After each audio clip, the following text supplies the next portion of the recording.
Você sabia que o coração do Matthew Perry já parou por 5 minutos em uma mesa de cirurgia e que também ele já ficou em coma por 2 semanas e foram em ocasiões diferentes? Isso foi falado em um livro autobiográfico dele que foi lançado no mês passado, em novembro, além de ter falado sobre o elenco de Friends, sobre dinheiro, sobre seus vícios em drogas, em remédios e muitas outras coisas. Eu peguei as principais para trazer aqui para vocês no vídeo de hoje. Sejam bem-vindos a mais um vídeo aqui do canal Minha Vida é uma Série. Eu sou o Luke e, como eu disse, no mês passado o Matthew Perry lançou o seu livro, que era Friends, Lovers and the Big Terrible Thing, ou Amigos, Amores, Amantes e A Grande e Terrível Coisa, numa tradução mais direta. E nesse livro, o Matthew Perry conta tudo sobre a vida dele, de várias coisas ruins e boas, mas focado nas ruins, que aconteceram desde que ele iniciou seus vícios em drogas e em remédios há muitos anos atrás. Mas vamos começar essa lista um pouco mais leve, daqui a pouco a gente chega nesses temas mais pesados, começando por uma coisa que todo mundo costuma ter curiosidade, que é sobre dinheiro, né? Quanto é que o Matthew Perry ganhava lá em Friends? Isso não é novidade pra ninguém, a gente já sabe, porque já foi revelado em vários lugares, inclusive neste canal que vos fala, mas ele confirmou em seu livro que ele chegou a ganhar cerca de $1 milhão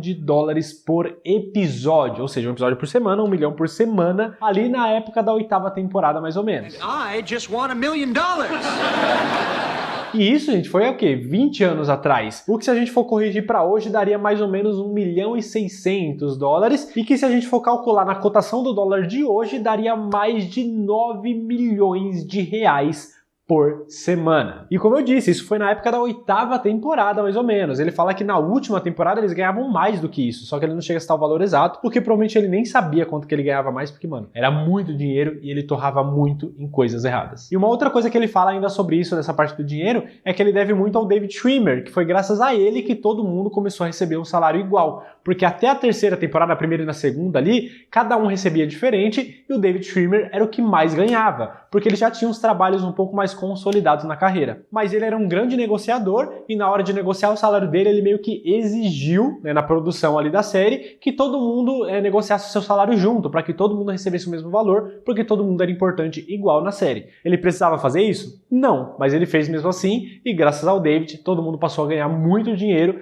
e sempre que eles iam renovando, esse dinheiro aumentava. Agora, sobre o elenco de Friends, ele chegou a falar algumas coisas nesse livro também. Ele comentou sobre o próprio David, né, sobre essas transações, essa negociação, inclusive ele fala que deve $30 milhões ao David, graças a ele ter, né, igualado ao salário de todo mundo. Não é que o David Schwimmer rebaixou o salário dele, ele aumentou de todo mundo para chegar no dele. Então, o Matthew Perry disse que deve muito dinheiro a ele por causa disso. Mas ele também comentou sobre a Lisa Kudrow, a nossa Phoebe, falando que a Lisa é a pessoa mais engraçada que ele já conheceu na vida dele. E isso, vindo do Matthew Perry, é muita coisa. Inclusive, a própria Lisa faz um capítulo inicial ali no livro dele, né, como se fosse uns comentários dela sobre o livro do Matthew Perry que ela leu, o manuscrito, e aí escreveu ali um pequeno capítulo, um prólogo, um epílogo, não sei como é que fala, mas um negócio ali no começo do livro, falando o que ela achou das memórias dele e tudo mais. E o Matthew também falou da Jennifer Aniston bastante nesse livro, e as duas principais que eu acho que dá pra gente trazer nesse livro é que a primeira foi a Jennifer, a primeira pessoa que teve coragem de enfrentar ele sobre os vícios que ele estava passando. Foi ela que chegou e confrontou ele sobre as coisas que estavam acontecendo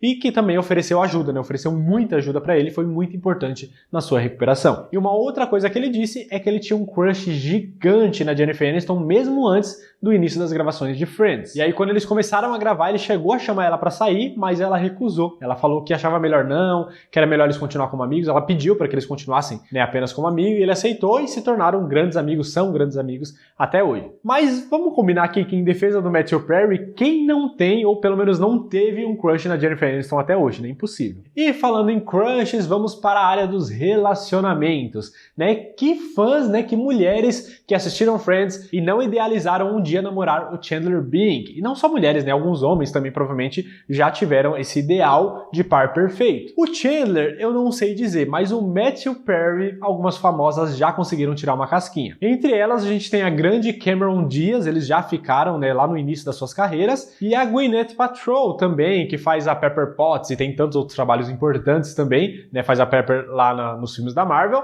Ela também já ficou com o Matthew Perry em uma época que ela nem era famosa ainda, segundo os relatos do livro dele. Mas talvez o caso mais famoso aqui de todos seja de ninguém menos do que a Julia Roberts. Sim, eles namoraram e foi naquela época que a Julia Roberts fez participação em Friends. E a parte interessante é como tudo isso aconteceu. Teve um determinado momento de Friends, que ainda estava rolando a primeira temporada, que fizeram umas perguntas para Julia Roberts perguntando se ela faria uma participação em Friends e tal, e ela disse que faria se a personagem dela tivesse alguma interação com o Chandler. E aí a produção viu ali uma uma oportunidade. Falou, mano, vamos fazer acontecer? Vamos. Mas aí o que eles fizeram, né, pra reduzir a chance de receber um não, mandaram o Matthew Perry, ninguém menos do que o intérprete do Chandler, entrar em contato com ela para tentar convencer ela a fazer essa participação, e deu certo. Então ele ficou responsável de ir atrás da Julia Roberts, entrou em contato, mandou fax para ela, eles começaram a conversar por fax. E aí eu me pergunto como é que eu explico fax pra galera que é mais nova aí, que não é da minha geração. Fax é basicamente impressora, ainda vocês usam impressora hoje em dia, né? Então é basicamente mandar uma mensagem por impressora, por Xerox. Por Xerox talvez fique mais fácil de entender. Assim, você pegava um papel, escrevia uma mensagem, colocava numa máquina de Xerox, vamos colocar assim. Aí você discava o número do telefone da pessoa, que não era um telefone, era um fax, mas era igual o mesmo número. E aí a máquina de Xerox da pessoa, que também era um telefone, né, você escaneava aqui e saía a impressão lá. Era assim mais ou menos que funcionava o fax. Era o WhatsApp da época, entendeu? E eles ficaram nessa troca de correspondência por fax durante meses, mesmo depois das gravações de Friends, e assim eles começaram a sua relação. E aí o Matthew fala algumas coisas sobre esse relacionamento no livro. Uma das coisas que ele fala é que ele chegou numa fase ali que ele ficava louco pra chegar em casa logo e ver se tinha alguma mensagem dela lá esperando por ele. Outra coisa que ele fala é que mandou flores pra ela e mandou um cartão também, e nesse cartão ele dizia que a única coisa mais emocionante do que a chance de ela participar de Friends era a chance de ele poder enviar aquelas flores pra ela. E uma outra coisa também que eu achei muito bonitinha que ele falou é que a presença da Julia Roberts no mundo era como se ela tivesse vindo pra cá só pra fazer as pessoas sorrirem, e que agora, em particular, fazer ele sorrir. Ó, que bonitinho, né? E aí você vê todas essas coisas e você nem imagina que foi ele que terminou com ela. Ele terminou e o motivo, acho que é mais curioso ainda, de que ele terminou porque ele se achava insuficiente pra ela. Ele se achava cheio de problemas e tinha certeza que um dia ela ia se cansar desses problemas e ia terminar com ele. Então o medo da rejeição, né, pra evitar que ela terminasse com ele foi lá e terminou com ela. E não que ele se orgulhe disso. Ele até deve ter um certo arrependimento ali, porque, mano, Julia Roberts, né? Agora chegamos na parte do vídeo que vai começar a ficar um pouquinho mais pesada, então os fãs de Friends aí vai dar uma baixada no clima aqui desse vídeo, mas são coisas interessantes e vai terminar de uma forma boa esse vídeo, então vai valer a pena assistir até o final. Mas agora eu quero começar a falar dos vícios dele que ele chegou a comentar no livro. Só que antes eu quero te convidar a já deixar seu like agora e se inscrever, porque você vai ficar tão triste daqui pra frente que você vai esquecer o like. Então já deixa agora, já se inscreve, já pega esse vídeo e compartilha com alguém que também é fã de Friends pra ficar sabendo de todas essas coisas do Matthew Perry. Já fez? Já deixou o like, tudo mais? Já comenta alguma coisa também, não esquece de comentar, interage, engaja bastante com esse vídeo para que ele chegue em mais pessoas. Posso contar com você? Então fechou. Vou continuar o vídeo. Os vícios do Matthew Perry. A gente já ouviu falar várias coisas por aí, vários sites de notícia falando um monte de coisa, mas nenhuma delas a gente tinha 100% de certeza, né? Porque não tinha provas, eram pessoas falando. Mas agora com o livro a gente tem a perspectiva dele, as próprias palavras do Matthew Perry sobre as coisas que ele passou e que não foram fáceis. Por exemplo, ele começou essa vida de vícios ali na época dos seus 24 anos de idade, que foi a época, né, ali próximo do início das gravações de Friends. Provavelmente conciliou com a fama repentina que Friends trouxe para a carreira dele, né? Ele já tinha uma certa fama, já tinha feito algumas coisas, mas Friends, né, levou ele lá para as alturas. E aí, quando dá essa mudança brusca, costuma mexer com a mente da galera. Então, só pra gente ter uma noção, desde que ele começou os seus vícios, ele passou por 15 centros de reabilitação. E no total, assim, juntando tratamentos, reabilitações, as coisas que ele fez, ele gastou por volta ali de uns 7 milhões de dólares para conseguir ficar sóbrio, incluindo nesse dinheiro fazer terapia 2 vezes por semana durante 30 anos. Pelo menos deu certo, né? Hoje em dia ele tá sóbrio, já tem 18 meses que ele não usa absolutamente nada dessas coisas, ele tá conseguindo, né, se manter a lição, e ele se considera agora um homem de boa saúde, que é um alívio até, né, pra gente que é fã, mas eu vou falar um pouco mais detalhado sobre essa sobriedade dele no finalzinho desse vídeo. Agora, todos esses anos que ele usava um monte de coisa, que ele tinha seus vícios, o que é que ele usava? Isso eu acho que é uma curiosidade também muito grande para todo mundo. E algumas das coisas que ele usava foi revelado num momento que ele conta que ali pelo final das gravações da 5ª temporada de Friends, ele começou a gravar um filme chamado A Serviço de Sarah, que só foi exibido em 2002. Esse filme ele gravou ao lado da Elizabeth Hurley e, para fazer as gravações, ele viajava muito de jatinho para ficar indo e voltando e tudo mais. E aí, nessa época, ele revelou algumas das coisas que ele usava. Ele era viciado em metadona, que era usado para se livrar do vício do Vicodin, que é um remédio para dor, se eu não me engano, né? Espero não estar errado, e que na época do Vicodin ele tomava cerca de 55 comprimidos por dia, quando ele estava no auge desse vício. Então, para parar com o vício do Vicodin, ele acabou se viciando em metadona. Ele também usava nessa época Xanax, eu não sei se eu pronunciei certo também, mas que também é conhecido como Alprazolam, que pelo que eu dei uma pesquisada rápida aqui é usado para tratamento de ansiedade, depressão, síndrome do pânico, coisas do tipo, tratamentos psicológicos. já tá pesado, mas não para por aí porque ele também usava cocaína e era uma época que ele estava bebendo cerca de 1 litro de vodka por dia. Tudo isso ele costumava, enquanto ele estava no jatinho, ele já ia bebendo esse litro de vodka e tal. Mano, muita coisa. E tudo isso era todo dia, tá? Não é que uma semana ele fazia uma coisa, não, era tudo junto. Não sei como que ele não morreu. Só que chegou uma época que tava, mano, insuportável. E aí, tem aquele caso que eu comentei com vocês da Jennifer Aniston. Ela chegou e falou, mano, não tá dando mais, a gente tá sentindo o cheiro da sua bebida. E aí foi um choque pra ele, porque ele achou que tava escondendo de todo mundo. Que é o caso de muitas pessoas que são viciadas em alguma coisa, né? Elas acham que todo mundo tá conseguindo esconder bem, que ninguém sabe, mas normalmente as pessoas sabem. Seja pelo cheiro, pelo comportamento, ou qualquer coisa do tipo. E as pessoas sabiam que ele tava bebendo, que ele tava usando essas coisas. Só que ninguém tinha coragem de confrontar. Até que a Jennifer Aniston chegou e conversou com ele, e aí ele tomou esse susto, né? Foi esse choque, porque ele não esperava. E aí os outros do elenco também chegaram a conversar com ele, todo mundo oferecendo muito apoio. Ele deu aquela relutada, mas acabou aceitando ser internado numa clínica de reabilitação, tendo que parar as gravações do filme a serviço de Sarah que ele estava fazendo. E aí, por causa da sua internação, teve que pausar as gravações, o que causou um atraso no filme e que ocasionou uma multa para ele pagar de cerca de 650 milhões de dólares, o que daria mais de 3 milhões de reais se a gente usar a cotação do dólar de hoje. Mas ele disse que foi até um valor baixo para pagar, sendo que o resultado foi salvar a própria vida, porque ele realmente estava no fundo do poço. E aí, depois disso, depois que ele saiu da clínica, as gravações voltaram e ele se dispôs 100% a corrigir tudo o que ele pudesse para conseguir salvar o filme, porque muitas das cenas que ele já tinha gravado não dava para entender nem o que ele estava falando, porque a boca dele já estava mole, ele sempre estava sob efeito de alguma coisa, ele dormia entre as gravações, capotava, né, desmaiava na verdade, por causa das coisas que ele usava, então ele se dublou em muitas das cenas e outras ele conseguiu terminar de gravar ou regravou, enfim, ele fez tudo o que ele podia para conseguir salvar o filme e acabou sendo lançado depois. Agora, se a gente para pensar que ele usava essas coisas nas gravações do filme, né, que coincidiu com as gravações do final da quinta temporada de Friends, significa que ele estava usando coisas, drogas, remédios, bebidas enquanto gravava Friends? Sim. Era exatamente isso que acontecia, com exceção da 9ª temporada. Ele disse que a 9ª temporada foi a única que era uma época que ele não estava usando nada. E não por coincidência, foi o único ano em que ele recebeu a indicação ao Emmy de melhor ator de comédia pelo seu papel como Chandler Bing. Porque, mano, a gente sabe que ele é talentosíssimo, né? E quando ele não estava sob efeito de nada, ele conseguia explorar todo o seu potencial e recebeu essa indicação merecidamente. Mas, se eu não me engano, ele não ganhou. Agora, eu não tô dizendo que ele gravava Friends sob o efeito das coisas que ele usava. Pode ser que tenha acontecido, mas provavelmente nem sempre. Ele usava as coisas em um outro horário, depois das gravações, enfim. Mas ele usava naquela época, entendeu? E ele diz até que é fácil a gente conseguir perceber as coisas que ele estava usando baseando na forma física dele em cada uma das temporadas. Porque todo mundo que assistiu Friends mais de uma vez já percebeu as mudanças de peso, né, de fisionomia dele. Então ele diz que nas temporadas que ele tá mais gordinho, mais inchado, era uma época que ele estava muito viciado em bebida, em álcool. Quando ele estava bem magro, ele estava muito viciado em remédio. E quando ele estava bem magro e usando cavanhaque, significa que ele estava realmente no fundo do poço, muito atolado no vício de remédios. E uma outra revelação ainda sobre Friends é que um dos momentos mais marcantes que a gente teve, que foi o casamento do Chandler com a Mônica, ele estava internado na clínica de reabilitação nessa época. Ele saiu da clínica, foi direto pro set de gravação, gravou as cenas lá do casamento e depois voltou para a clínica de reabilitação, porque não podia atrasar aquelas gravações, aquele episódio precisava ser exibido, e aí ele teve que fazer esse trâmite, né, vindo do carro lá da clínica que ele tava, né, como se fosse meio que um camburão ali, sendo escoltado para fazer as gravações. Mano, meio humilhante assim, ele se sentiu mal por isso, mas ele precisava gravar. E uma outra coisa também aconteceu, que eu particularmente fico muito triste por isso ter acontecido com ele, porque ele não vai ter mais uma oportunidade, é que ele disse que no final de Friends, na gravação do último episódio ali da despedida, ele não sentiu absolutamente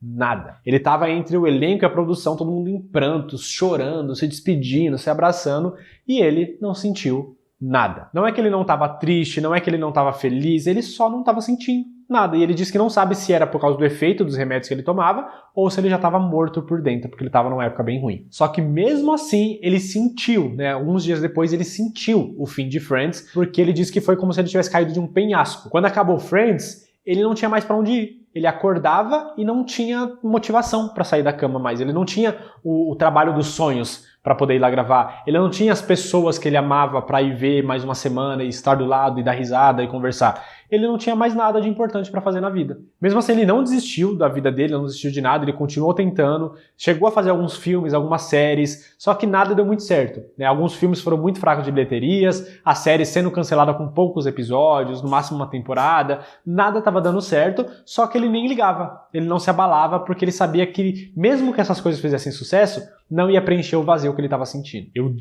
Eu avisei que o clima desse vídeo ia ficar para baixo. O clima tá uma bosta, né? Eu sei, mas vai piorar. As consequências dos usos de remédios e droga dessas coisas não foram só psicológicas, ele teve consequências físicas também, que foi alguma das coisas que eu comentei lá no comecinho do vídeo. Uma delas que deve ter chamado sua atenção foi que o coração do Matthew Perry parou por 5 minutos em uma mesa de cirurgia. E sim, isso realmente aconteceu, ele quase morreu. E o curioso disso é que ele só não morreu por causa do papel de Chandler Bing em Friends. O que aconteceu? Eu vou explicar pra vocês. Ele estava internado num centro de reabilitação na Suíça, nessa época, e ele estava com umas dores de estômago. E aí os médicos que estavam cuidando dele deram hidrocodona pra ele pra conseguir aliviar um pouco dessa dor. Só que eles tiveram uma ideia, falaram, mano, a gente pode fazer uma cirurgia em você, colocar um dispositivo nas suas costas que vai te ajudar com essa dor. Ele falou, beleza, vamos fazer. Foi pra mesa de cirurgia, né, se preparou lá e tal, no dia seguinte foi pra mesa de cirurgia pra fazer isso, tomou anestesia, e o coração dele parou. A única coisa que ele lembra é acordar 11 horas depois em um outro hospital sem entender nada do que tinha acontecido. E não tem a explicação exata do porquê o coração dele parou. O que a gente sabe é que parou logo depois que ele tomou anestesia, e aí o médico que estava cuidando dele falou, mano, não vai morrer um ator de Friends na minha mesa de cirurgia. E ele começou a fazer massagem cardíaca sem parar, com toda a força dele durante 5 minutos, que foi o tempo suficiente para o coração dele voltar a bater, ele ser ressuscitado, e aí conseguiu salvar a vida do Matthew Perry. Então, se não fosse pelo papel do Chandler, provavelmente o Matthew Perry tinha morrido. Se fosse uma outra pessoa qualquer, eles param essa massagem depois de 2, 3 minutos normalmente. O cara ficou 5 minutos incessante, se precisasse de mais, provavelmente ele teria feito isso por mais tempo. Mas ele não desistiu, foi até o fim, salvou a vida do Matthew Perry, mas quebrou 8 costelas dele no processo. Agora, só para fazer um parênteses aqui nessa notícia que eu acabei de dar para vocês. Sabe aquele filme da Netflix lançado, se eu não me engano, no ano passado, que foi o Não Olhe Pra Cima, que foi indicado a prêmios, né, um filme bem comentado? Você que assistiu, lembra da participação do Matthew Perry nesse filme? Provavelmente não, porque ele não participou. Mas ele estava escalado pro elenco. Ele chegou a dizer que esse seria o maior filme que ele já tinha feito na carreira dele, mano. Ele ia gravar 3 cenas com a Meryl Streep. Ele ia ser um jornalista que ia participar ali. A Meryl Streep é a presidente dos Estados Unidos, né, nesse filme. Só que por conta desse negócio que eu acabei de falar, que o coração dele parou e quebrou 8 costelas dele na reanimação ali, ele tava com muita dor, ele não tinha como gravar, que foi nessa mesma época. Então, por essa impossibilidade, ele acabou não conseguindo. Quando ele já estava um pouquinho melhor, ele entrou em contato com a produção, tentou fazer acontecer de novo, chegou a gravar uma cena, né, das 3 que ele tinha ali, mas acabou sendo cortada mesmo assim, porque talvez não fosse fazer sentido sem as outras cenas, ele acabou sendo cortado do filme. Só que mesmo assim, mesmo ele não aparecendo, ele disse que foi uma coisa legal que aconteceu na vida dele, na carreira dele, e que até ajuda a dar uma levantada nas coisas que ele estava sentindo, porque ele percebeu que ele ainda era relevante, que ele ainda era um ator grande. Sabe, que as pessoas ainda chamavam ele para grandes coisas. Então isso deu uma certa animada psicologicamente falando. Mas essa situação do coração dele ter parado por 5 minutos não foi a única vez que ele quase morreu. Em meados ali de 2019, ele passou por uma outra cirurgia que na época foi divulgada dizendo que era uma cirurgia por causa de uma perfuração que ele teve no intestino e tudo mais. Só que na verdade a cirurgia estava acontecendo porque o cólon dele tinha praticamente explodido por causa dos opioides que ele costumava tomar muito, que ele estava viciado nessa época. E aí os médicos foram lá e fizeram a cirurgia e foi um processo muito delicado, a ponto de os médicos, depois que terminaram a cirurgia, chegaram nos familiares do Matthew Perry e falaram, ele tem 2% de chance de sobreviver essa noite, praticamente dizendo que ele não ia sobreviver, que ele ia morrer. Mano, 2% é muito pouco. E o próprio Matthew Perry, ele fica muito mal falando sobre isso, porque ele diz que vai ter que viver o resto da vida dele sabendo que os familiares tiveram que escutar uma notícia dessa e lidar com uma notícia dessa, que não deve ter sido nada fácil. Essa noite que ele tinha que sobreviver, ele estava ligado a uma máquina que ajudava o coração e o pulmão dele a respirar e tudo mais, e que normalmente, quase sempre, quando uma pessoa entra nessa máquina, ela não sai viva. Mas contra todas as estatísticas, o Matthew Perry sobreviveu, mas não acordou. Ele ficou em coma por 2 semanas depois dessa cirurgia. Quando ele acordou, ele continuou internado por mais 5 meses e ainda assim usou uma bolsa de colostomia por mais 9 meses, que é aquela bolsa de cocô que fica pro lado de fora do corpo. E aí, desde esses acontecimentos até hoje, ele já chegou a fazer 14 cirurgias, tudo, né, por causa dessas complicações das coisas que tiveram que acontecer, nas consequências de tudo isso. Agora sobre Friends Reunion, né, que aconteceu, não lembro que ano que foi, mas faz pouco tempo atrás, que reuniu todo o elenco de Friends e tal, ele comentou sobre isso no livro dele também. E quem assistiu percebeu que ele tava com um olhar meio vago, né, meio distante, com a fala um pouco meio devagar, meio esquisita. E dado tudo que eu falei pra vocês nesse vídeo, dá pra entender o porquê que ele tava assim, né? Por causa dos remédios, das coisas que ele tomava. Na verdade, pra surpresa de muita gente, não teve nada a ver com o estado que ele estava na gravação da reunião. O que aconteceu, na verdade, que alguns portais até divulgaram na época, mas não tinha nada muito certo, é que ele teve uma emergência no dentista. Ele teve um problema ali na boca e teve que refazer praticamente todos os dentes e estava com muita dor. Então, certo, nem era ele ir para as gravações, só que, mano, ele falou, é impossível, eu não posso faltar na gravação da reunião. Não existiria uma reunião já pensou, vamos fazer uma reunião do elenco de Friends, mas sem o elenco de Friends completo. Ia faltar o Matthew Perry? Não dava, ele sabia que não podia faltar, então ele fez tudo o que ele podia, tomou remédio para dor e foi e fez o melhor que ele pôde. Por isso que ele tá meio grog assim e tal, mas não tem nada a ver com todas as coisas que eu tenho citado pra vocês nesse vídeo. Ele tava tecnicamente bem naquela época. Ainda tinha os seus vícios ali, porque ele só tá 18 meses sóbrio, e essa reunião foi gravada há muito mais tempo do que isso. Mas ele já não tava tão afundado quanto antigamente. Ou se tava, não teve nada a ver com o estado que ele tava na gravação. E pra encerrar o vídeo, vamos encerrar num clima um pouquinho melhor, falando sobre a sobriedade e sobre o estado de saúde dele, que agora já está melhor. Mas antes eu quero te lembrar, se você já chegou até aqui, deixar seu like, se inscrever se você não fez ainda, que eu já tinha pedido, e de também ir lá conhecer o Instagram da Bia, minha esposa, que é o @mariapontilhada, que faz bordados em blusas e camisetas como essa aqui da moldura de Friends, que eu estou usando,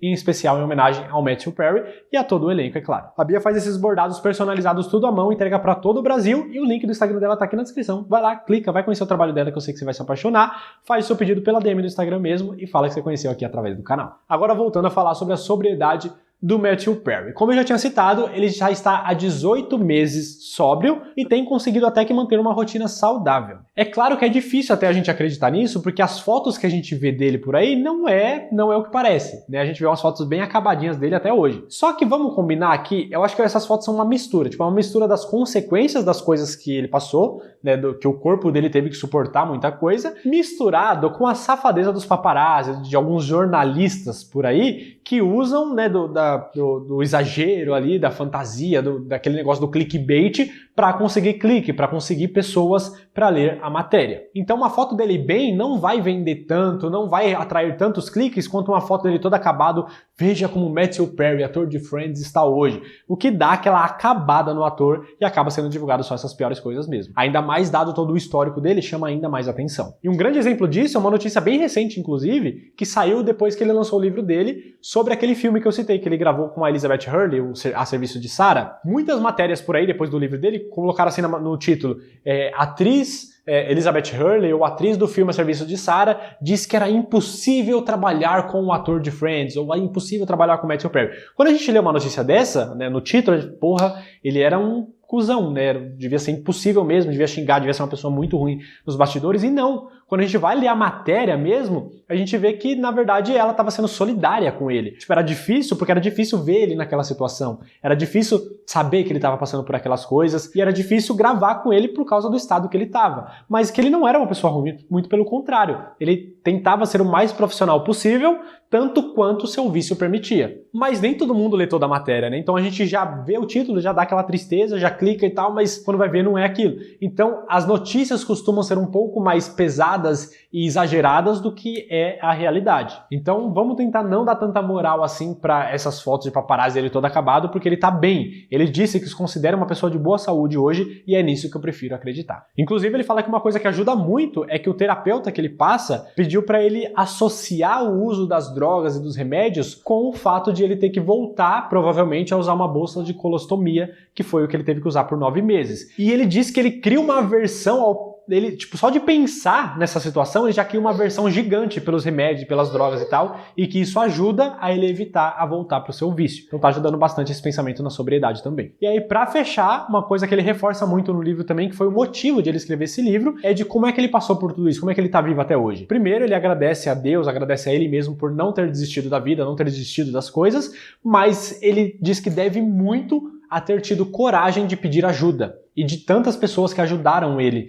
né, nesse processo de reabilitação, de sobriedade. E ele quis escrever esse livro justamente para contar sua história e para servir como um alerta para outras pessoas que estejam passando por situações parecidas, seja qual for o vício que as pessoas estejam passando, para pedir ajuda, para buscar ajuda das pessoas próximas, buscar ajuda profissional, porque ele disse que sozinho seria praticamente impossível ele conseguir sair desse mundo. Ele só conseguiu porque teve ajuda e ele insiste que as pessoas busquem ajuda também e não enfrentem isso sozinhas. Então eu encerro esse vídeo com essa mensagem. Se tem alguém que está passando por isso, busque ajuda. Se você conhece alguém que está passando por isso, ofereça ajuda, porque essas pessoas precisam, né? E dificilmente vai dar para enfrentar uma coisa dessa sozinha, porque vício é uma doença. Beleza? Tranquilo? Foi um vídeo difícil de assistir, né? Não sei se foi tão difícil para vocês assistirem quanto foi para mim fazer esse vídeo e saber de todas essas coisas, mas termina com um alíviozinho sabendo que ele tá bem, e isso é o que importa para nós que somos fãs. Agora, se você chegou até o final desse vídeo e não se inscreveu ainda, pelo amor de Deus, clica nessa bolinha e vai se inscrever logo, deixa seu like, compartilha com alguém que você conhece que é fã de Friends também, porque você sabe que vai ser difícil pra pessoa assistir, mas que ela vai terminar o vídeo um pouco mais aliviada, e ver outros vídeos que eu vou deixar aqui. Aqui em cima tem uma playlist com vários outros vídeos de Friends, que se você é novo ou nova por aqui, tenho certeza que vai ter muito vídeo aqui que você vai gostar e que você não vai encontrar em nenhum outro lugar. Clica aqui, vai lá me seguir no Instagram e segue também a Maria Pontirada, os links estão na descrição. Muito obrigado por ter assistido o vídeo até o final, até a próxima e valeu!